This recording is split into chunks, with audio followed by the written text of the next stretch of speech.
ဟုတ်ကဲ့ဒီဗီဒီယိုမှာဆိုရင်ပေါ့နော်ကျွန်တော်တို့ဒီကား remote key တွေကိုကိုယ်တိုင်ဘယ်လိုမျိုးလဲရမယ်ဆိုတဲ့ဟာကိုအလွယ်တကူလဲလို့ရတဲ့ဗီဒီယိုကိုကျွန်တော် sharing လုပ်ပေးတာပေါ့နော်ဘယ်လိုလဲရမလဲဆိုတော့အခုကျွန်တော်တို့အခုခဏကြည့်လိုက်ပေါ့နော်ဒီဟာဘယ်လိုဖွင့်ရမလဲဆိုတာကျွန်တော်ပြပေးမယ်နော်ဒီကောင်ဆိုရင်ဒါဈေးသက်သာတယ်ပေါ့နော်ဈေးသက်သာတဲ့ battery ပေါ့ဒီကောင်ဆိုရင်ဒီတစ်ကက်လုံးမှာမှဘယ်တော့မှမပေးရဘူးပေါ့ကျွန်တော်တို့ဒီမှာဆိုရင်ကျွန်တော်တို့ရှိမှာဆိုရင်တော့$2ဆိုင်ရနေပြီးတော့ဝယ်လာတာပေါ့နော်အဲ့ဒါဆိုရင်သူက6ကြိမ်လဲခွင့်ရှိတာပေါ့6ကြိမ်လဲလို့ရတာပေါ့နော်တစ်ခုလဲပြီးသွားပြီဆိုရင်အနည်းဆုံး3လ4လလောက်တော့အသုံးခံတယ်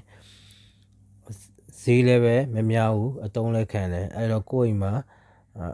ကိုယ်တိုင်ဒီ battery တွေကိုလဲလို့ရအောင်ဘယ်လိုလဲရမလဲဆိုတော့ကျွန်တော်ပြပေးမယ်အရင်ဦးဆုံးဒီကောင်တော့ကိုဖွင့်ပြီးတော့ထုတ်လိုက်မယ်ထုတ်ပြီးတာနဲ့ကက်ကလေးနဲ့ဒီနောက်မှာဒီကလဲလို့ရတဲ့ဟာမျိုးနေရာလေးပေးထားတယ်အဲ့လိုမျိုးကလဲလိုက်ပေါ့နော်ကလဲပြီးတာနဲ့ဒီကိုအဲ့ဒီဘက်ထရီကိုတွေးမယ်ဘက်ထရီကိုတွေးပြီးဆိုရင်ဘက်ထရီကိုဒီအပြားလေးနဲ့ကလောကြည့်ရမယ်နော်ဒီလိုကလောပြ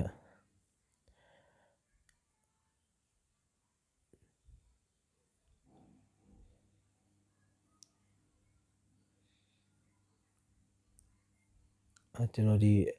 အပြားလေးကကလောလို့အဆင်မပြေဘူးဆိုရင်ကျွန်တော်တို့ဒီမူလီအပြားလေးနဲ့တချို့ကကြတော့ကလောလိုက်ရင်တော့ထွက်လာတယ်တခါကျတော့ထောက်နေရရှိတော့ကျွန်တော်တို့မူလီအပြားလေးနဲ့ကလောပြမယ်မူလီအပြားလေးနဲ့ကလောလိုက်ရင်ရှင်လွယ်လေးနဲ့ထွက်လာမယ်လွယ်ကူပဲထွက်လာလိမ့်မယ်နော်ထွက်လာပြီဆိုတာနဲ့ဘာလုပ်ရမလဲဆိုတော့အရင်ဦးဆုံးသူ့ရဲ့နောက်မှာပါတဲ့ဘိုးနံပါတ်ပေါ့နော်အဲ့ဘိုးနံပါတ်ကအရေးကြီးတာပေါ့နော်ဘိုးနံပါတ်တူတယ်ဆိုရင်ဒီမှာလဲအန်ဝင်တယ်ဒီကအန်ဝင်တဲ့အတွက်ကျွန်တော်3023လား32လားမသိဘူးအဲ့ကျွန်တော်ဝယ်လာလိုက်တယ်2032ဟုတ်တယ်2032အဲ့ကောင်ထည့်လိုက်မယ်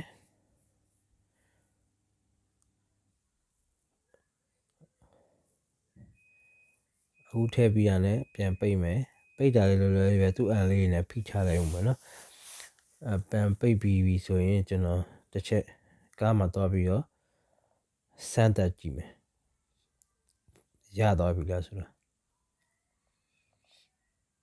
ဒီတော့ကတော့ဒါကျွန်တော်ဘက်ထရီကုန်ပြီဆိုရင်ဒီတော့နဲ့အလွယ်တကူဖွင့်လို့ရတယ်နော်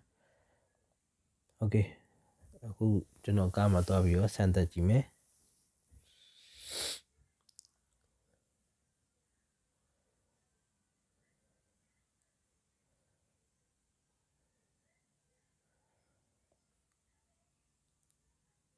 โอเคအခုဒါစမ်းသပ်တော့ရသွားပြီပေါ့နော်မီလင်လာတယ်ပြန်ပိတ်လို့ရပါပြီโอเคကျေးဇူးပါပဲနော်